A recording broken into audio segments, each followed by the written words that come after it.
So the very first thing I thought of was actually skiing. I was like, oh man, that's gonna become a badass sport because you're not on some powdery snow shit. You're just like straight ice, just going down. That'd be super dangerous. Oh, that sounds so bad. So I was like, how fast can you go skiing? And so I looked it up. The top skiing speed, which I actually, when I put in my Google search bar, I almost deleted the second speed because I thought it was redundant in the search. I'm like, Google doesn't need to know I put the word in speed twice. But the top skiing speed is 96.6 miles an hour. That is very fast. Yeah. It is fast as fuck. So I was like, can you go faster on ice skates? And it turns out terminal velocity is 122 miles an hour. So there's really not much faster that you can go. You're basically already capped regular skiing. So I abandoned that idea. So what I realized is when the whole outside is icy and slippery, windy days kind of become a problem. Oh. Because as Chris mentioned, anything not bolted down is suddenly not bolted down at all. Right. So for my example I used is a 30 cubic yard dumpster, about 22 feet wide, 22 foot wide, 7.5 foot long. The other way, wide and long, switch them. And 6 feet tall. I have wide written down twice in my notes. And I'm like, 22.5 wide, 7.5 wide. Stop me, so please. Wide. That's what they call a double wide dumpster. Double wide dumpster. 30 cubic yard. Weighs about 7,000 pounds when it's full. Let's say we have a fairly windy day at 40 miles an hour wind. It's going to exert a force of 4 pounds per square foot on the front face of the dumpster.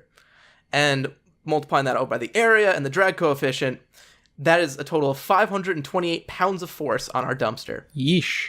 The frictional force of 7,000 pounds times the coefficient of friction of ice of 0.05 is only 350 pounds. So we are going to start sliding. And once we are sliding, our coefficient of friction actually drops from 0.05 to 0.03 because we're in dynamic territory.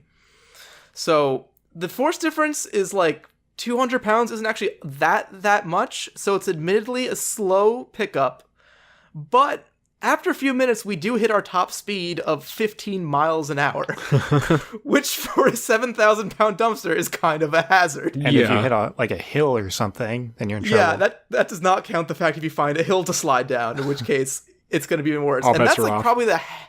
that was like the most stable object I could think of that wasn't actually already bolted down. Like, your trash can's gone, your recycle bins are gone, like, any litter or anything else on the ground is just gone. It's all going to go into the car pool at the bottom of the city, the low point. Yeah, and probably, like, small animals aren't going to appreciate it much either. Like, they're also probably going to be sliding around. Like, it's going to be, like, a dumpster's going to go by and then just, like, 15 squirrels. Oh my god, even disregarding wind, cats are going to be hilarious. They're just not going to have a good time. Oh my god, yes. You just imagine, like, looking out the window and everything is moving left. What does the hat have to do with the ice, though? Cats with a C. Oh. Meow. Oh. I was confused. Yeah, that makes more sense. I was like, hats blow around without ice. Okay, Ben, what are you talking about?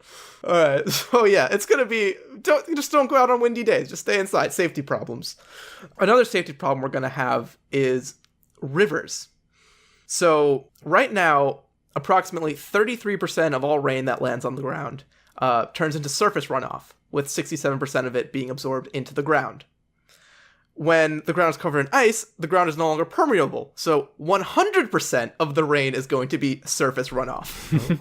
Oh. So this is going to effectively triple the volume of our river systems.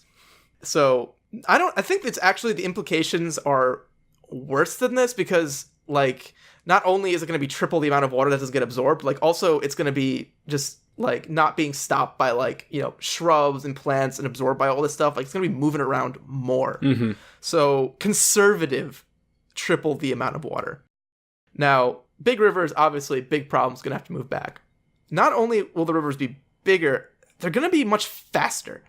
So, one, the bigger the river is, the faster it flows because less of the river is in contact, less percentage of the river is in contact with the riverbed. So, like, yeah, you expand outwards, but you also expand, like, up.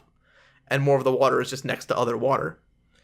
And speaking of frictional resistance, there's going to be way less friction on a smooth ice than on like a bunch of pebbles and rocks and, algae and plants and stuff that are on the riverbed. So it's like Mississippi River, like double the speed, triple the size, and just send it down down the way. What I'm hearing is awesome water slide. Whitewater rafting will be cool.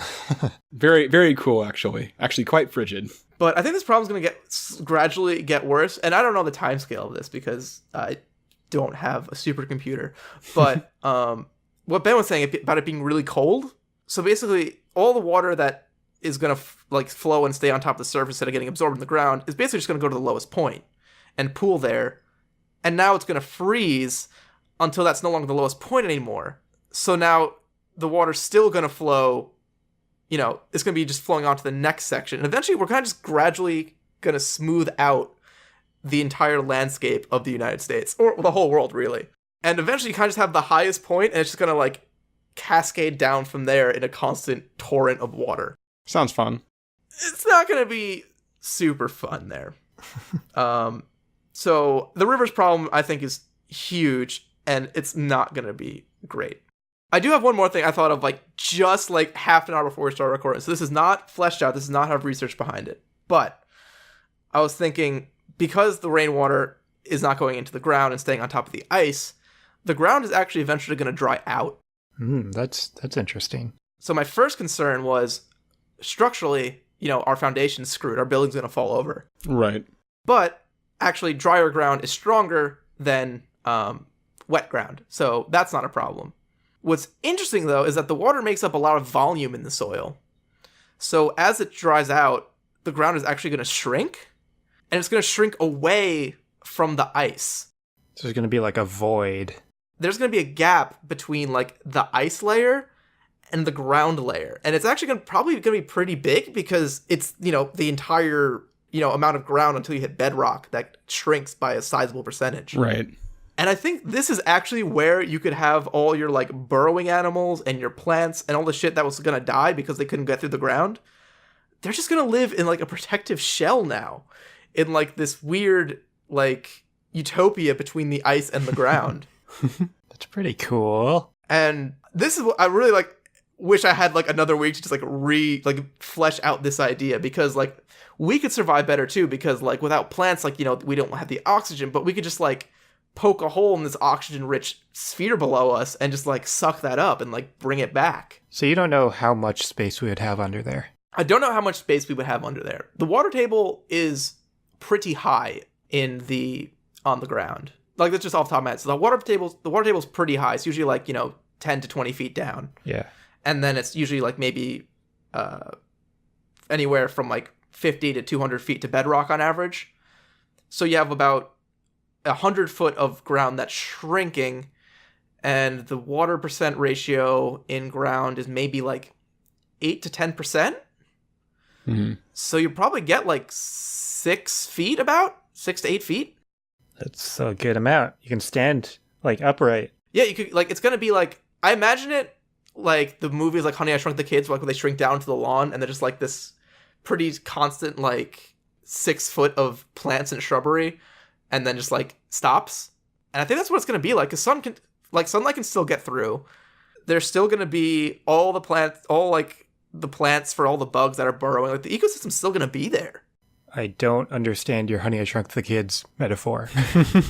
I don't know why. That's just the mental image I have. It works perfectly. So okay. That's on you for not getting it. Communication is famously a one-way street, and you're the idiot for not getting it. But yeah, the world's going to be cool. And not an ice pun. I didn't mean to do that. The world's going to be awesome. We've done that plenty of times this episode. Mainly Ben's done it. Yeah, I like puns.